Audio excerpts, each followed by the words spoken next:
ligtas ka ba at ang pamilya mo pag nasa loob kayo ng bahay?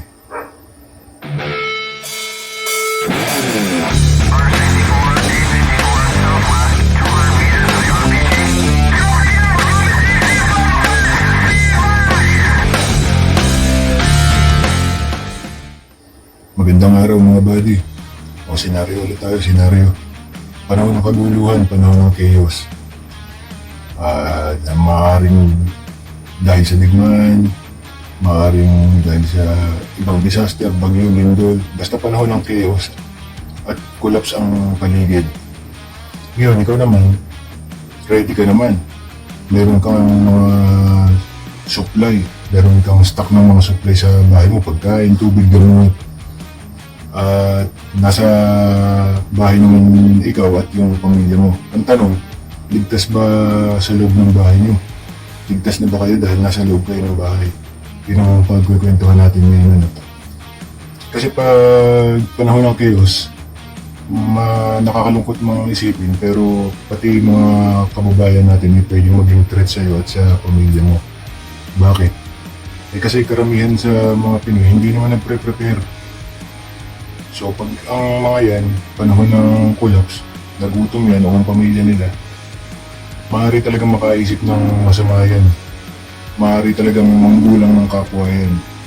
Gagawin niya ng lahat para mapakain yung pamilya nila at yung sarili nila. Pwedeng pasukin kayo sa loob ng bahay, maging threat sa kaligtasan ninyo para lang makuha yung gusto nila.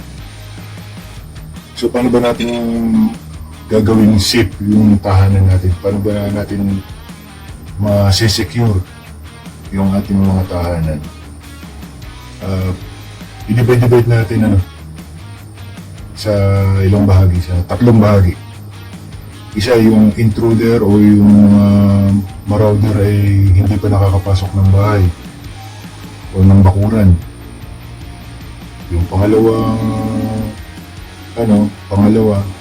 kung sakaling nakapasok na sa bakuran. At yung pangatlo ay kung makapasok sa bahay na mismo. So para dun sa ating unang level, yung hindi pa nakakapasok ang mga intruder, mga raider, mga marauder sa iyong bahay, dapat ang iyong tahanan hindi ka aya-aya sa mga intruder. Hindi ko naman sinasabing papangitin mo yung bahay mo, buddy. Ibig ko lang sabihin, dapat ang bahay mo, kung titingnan ng intruder sa labas, ay kumbaga hindi interesting na pasukin. Yung magdadalawang isip agad sila. So dapat ang itsura ng bahay mo sa labas ay mukhang matibay. Yung bakod mo makapal, mataas, hindi madaling akyatin, hindi madaling sirain. Para yung palang magdadalawang isip ng mga looters, no? Yung mga masamang loob. Hanggat maaari, may CCTV. Mura na ang mga CCTV ngayon, buddy. Kahit sa online, o kahit yung mga IP cam lang, kahit hindi yung mga totoong CCTV. Pero madali nang gawa ng paraan ng CCTV ngayon, mura na. Hindi na katulad dati. So, kung maglalagay ka ng CCTV, dapat mataas. Yung kita ng mga tao, pero hindi madaling abutin, hindi kayang abutin. Para hindi nila tanggalin o sirain. Pero dapat visible. Kasi pag nakita ng mga masasamang loob na ikaw ay may CCTV, isa na yun sa magiging dahilan para magdalawang isip sila na pasukin ka. Dapat may ilaw ang harap ng bahay mo. Dapat maliwanag. Kasi ang mga masasamang loob, syempre, ayaw niya ng mga area na maliwanag dahil sila ba naman ang, di ba? Kung ikaw yung masamang loob, gagawa ka ng masama, gusto mo ba nakikita ka? Syempre hindi. So dapat well lit ang harap ng bahay mo, may CCTV, ang bakod mo ay matibay, mataas, hindi kayang akyatin, hindi kayang sirain. Siguraduhin mo rin na yung walang mga puwang ba, mga puwang. Kumbaga walang mga space na pwedeng suotan o pasukan. Yun yung mga pwede mong gawin. Yung gate mo dapat matibay ang lock. At dapat ang lock ng gate mo hindi abot pag galing sa labas. Para hindi nila kayang pwersahin. So, yun yung mga pwede nating gawin sa unang level. Level 2. Paano kung ang intruder ay makapasok na sa iyong bakuran? Ano naman ang pwede mong gawin? Ang pangalaman natin pwedeng gawin, ang isa sa mga pinaka-effective na paraan ay kung ikaw ay may mga alagang aso. Dahil malaking tulong talaga pag may family member na aso.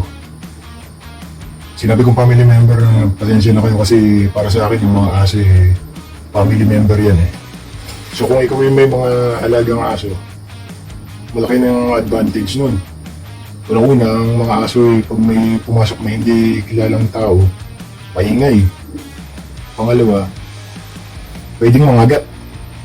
Pwedeng kagatin yung mga intruder. So, pwede na silang magbago ng isip kahit nakapasok na sila sa bakuran. Magbago pa rin yung isip nila, tumakas na. Tapos, yung pinto ng bahay, kasi nasa loob na ng bakuran . Yung pinto ng iyong bahay, matibay at maayos yung mga lock. At huwag mo rin kakalimutang ilak sa loob. Lalo sa oras ng gabi. Tapos, lagyan mo na rin ng mga alarm.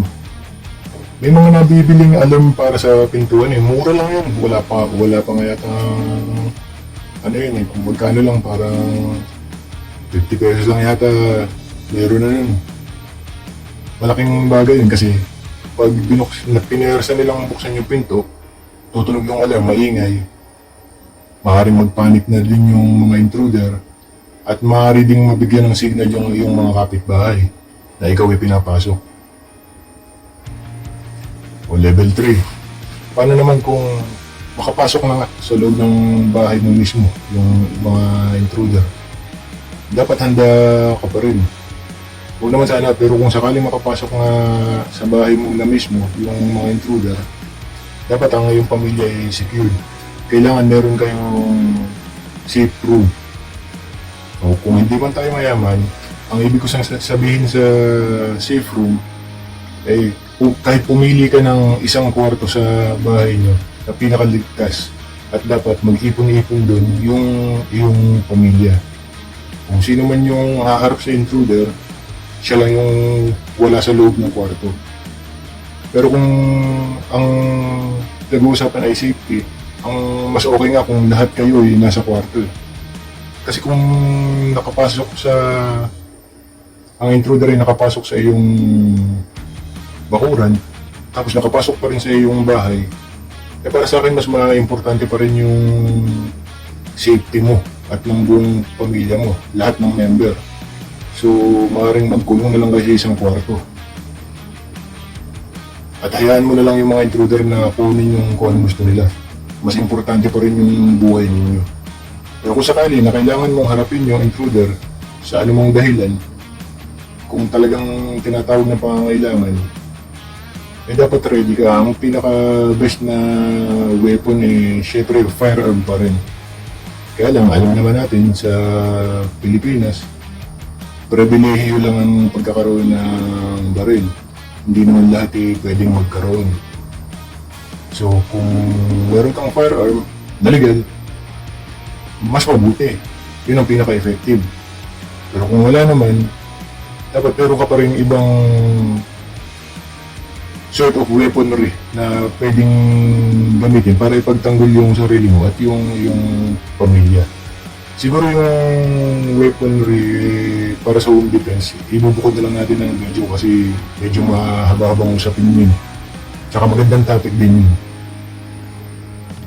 So yun, buddy, yung mga pwede natin gawin mga buddy Pag hindi pa nakapasok yung mga intruder, dapat yung itsura ng bahay mo, nakakapagdalawang isip na hindi pasukin. Kung nakapasok sa bakuran mas okay kung may mga alaga kang aso. Kung makapasok pa rin sa bahay, Mas okay kung huwag mong harapin yung intruder, hayaan mo na lang siyang kunin o sila, hayaan mo na lang silang kunin kung ano yung mga gusto nilang kunin. Pero kung sakali na kailangan talagang harapin sila dahil baka hindi lang supply ang habol nila, baka pati kayo, eh dapat meron ka pa rin kahit pa paano sort of weaponry para ipagtanggol ang sarili mo at ang iyong pamilya. O sige mga buddy, hanggang dito na lang. Sana'y nakatulong itong video na ito kahit pa paano. Ingat kayo lahat, ingat.